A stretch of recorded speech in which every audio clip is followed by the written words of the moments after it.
गया, लेकिन विपक्ष का जो विरोध का सुर है वो थमने का नाम नहीं ले रहे। हाँ, इसका मतलब है कि वो संविधान को नहीं मानते। अगर दोनों सदनों से कोई बिल पास हो और उसके बाद भी आप इसका विरोध करते हैं, तो आप किसका विरोध कर रहे हैं? आप संसद का विरोध कर रहे हैं, आप सदन का विरोध कर रहे हैं।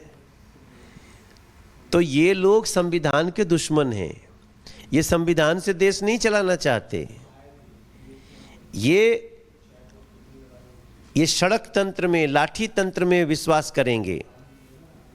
और ये मोदी सरकार का समय है, एनडीए सरकार इसको नहीं होने देगी। सड़क तंत्र कहते हैं तो शाहीन बाग याद आ जाता है।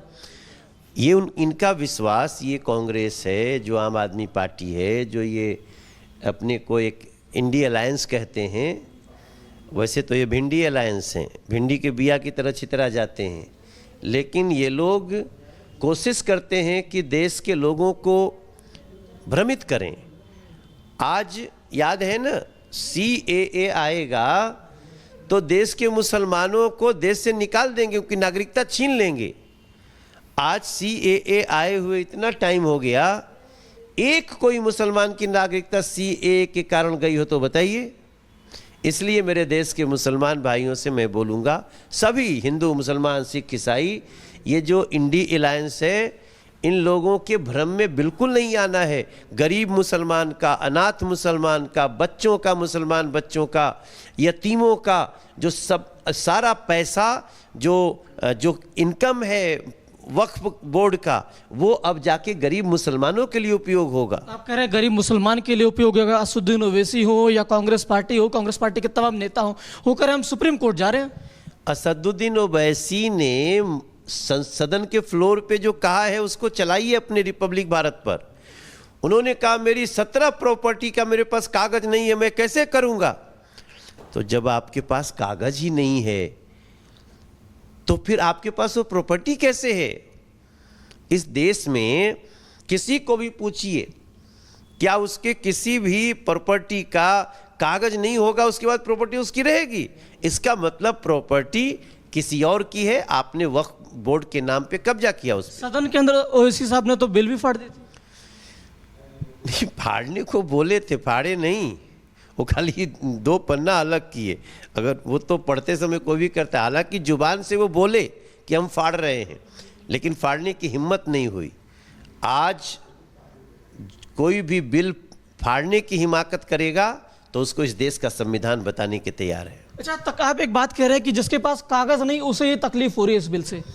ये पूरा जो वक्फ का संशोधन है, इसमें ये पूरी लड़ाई जो लोग कब्जा कर रखे हैं गरीब मुसलमानों के हक पे, उनकी ज़मीन पे, उनकी प्रॉपर्टी पे, उनके और सरकार के विरुद्ध है। सरकार कह रही है कि हम कब्जा नहीं होने देंगे, हम किसी की गलत प्रॉपर्टी आपको किसी को वक्फ नहीं करने देंगे। जी गणेश, आप लगातार बीजेपी सांसद मनोज तिवारी से बात कर रहे हैं। इसी बीच अपने दर्शकों को हम ये बता दें कि संसद के दोनों सदनों से वक्फ संशोधन बिल पास होने के बाद से उत्तर प्रदेश की योगी सरकार फुल एक्शन में है और सरकार के रडार पर है वक्फ की वो अवैध संपत्तियां जिनका ब्यौरा राजस्व विभाग के रजिस्टर में कहीं दूर दूर तक नहीं है। की रिपोर्ट देखिए। प्रस्ताव स्वीकृत हुआ।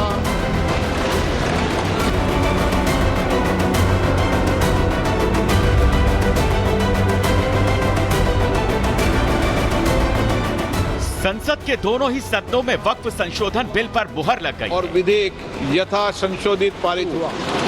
मुहर के बाद से वक्फ की वो संपत्तियां जिनका राजस्व विभाग के रिकॉर्ड में कोई ब्यौरा नहीं है, वो रडार पर हैं। यूपी की योगी सरकार ने जहां अवैध वक्फ की संपत्तियों की जांच के साथ साथ उनको चिन्हित करने के निर्देश दे दिए हैं, वहीं उत्तराखंड की धामी सरकार भी फुल ऑन एक्शन मोड में उतर आई है।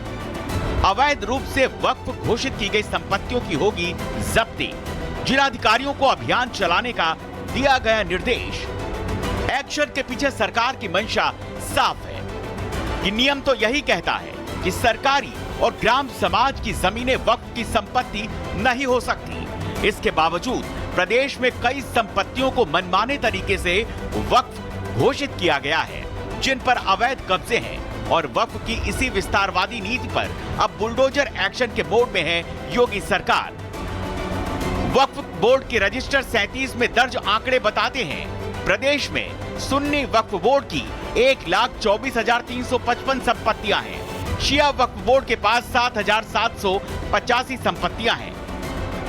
इसीलिए यूपी का वक्फ बोर्ड देश का सबसे अमीर वक्फ बोर्ड है और वक्फ का रजिस्टर भी बताता है कि करीब 1,32,000 संपत्तियां वक्फ बोर्ड के पास हैं, जबकि प्रदेश का राजस्व विभाग का ब्यौरा बताता है कि इनमें से केवल 2.5% संपत्तियां ही ऐसी हैं जो सरकारी आंकड़े में दर्ज हैं।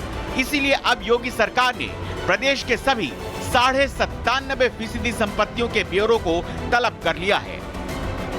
यूपी जैसे ही एक्शन की तैयारी उत्तराखंड ने भी कर ली है। सीएम धामी ने भी उत्तराखंड में वक्फ बोर्ड की जमीनों की जांच के आदेश दे दिए हैं। स्थानों की थी या किसी अन्य विभागों को इनको भी बिना किसी वक्फ में शामिल कर लिया जाता था। अब वो सब जमीनें जो है उस क्राइटेरिया से बाहर आएंगी, उसमें अनेक काम हो सकेंगे। उत्तराखंड के अंदर बहुत सारे ऐसे मामले हैं, कई हजारों उत्तराखंड बनते समय जो संख्या थी उसमें कई हजारों की बढ़ोतरी हुई है। हम इसकी जांच करवाएंगे, इस पर काम करेंगे और जनहित के कामों को इस पर आगे बढ़ाएंगे।